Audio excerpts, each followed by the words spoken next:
अस्सलाम वालेकुम दोस्तों, कैसे हो? मुझे उम्मीद है कि आप सभी सही होंगे। आज जो हम बात करने वाले हैं काफ़ी ज़्यादा इंपॉर्टेंट जानकारी निकल के आ रही है कुवैत से। अगर आप लोग कुवैत के अंदर रहते हैं तो ये इंपॉर्टेंट जानकारी आपके पास होना ज़रूरी है।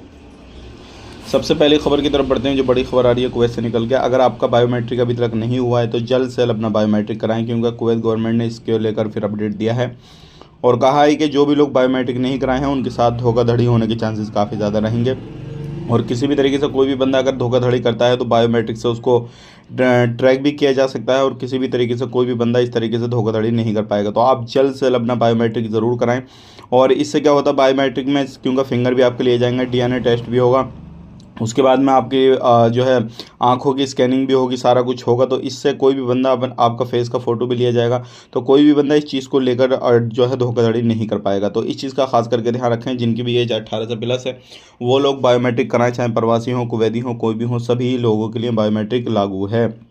बात कर लेते हैं यहाँ पे अगली खबर की तरफ। जो अगली खबर आ रही है निकल के, ये उन लोगों के लिए इंपॉर्टेंट है जो लोग कुवैत के अंदर रहते हैं। अभी सिविल आईडी कार्ड को लेकर कुछ अपडेट दिया गया है। अगर आपको अभी तक सिविल आईडी कार्ड नहीं मिला है तो अपना सिविल आईडी कार्ड जल्द से जल्द जो है वो रिसीव करें, क्योंकि जो भी सिविल आईडी कार्ड हैं वो जो है एटीएम के अंदर डाले जा रहे हैं। जो मशीनें होती हैं एटीएम की तरह, उनके अंदर आपके बनने के बाद में सिविल आईडी कार्ड जो है वो डाले गए होंगे। तो आप उनको अपना रिसीव ज़रूर कर लें, जल्द से जल्द सिविल आईडी कार्ड रिसीव करें। तो आज के लिए इतने ही, मिलेंगे नेक्स्ट वीडियो में। आप अपना ख्याल रखें, अपनी फैमिली और ख्याल रखें। Take care, bye bye.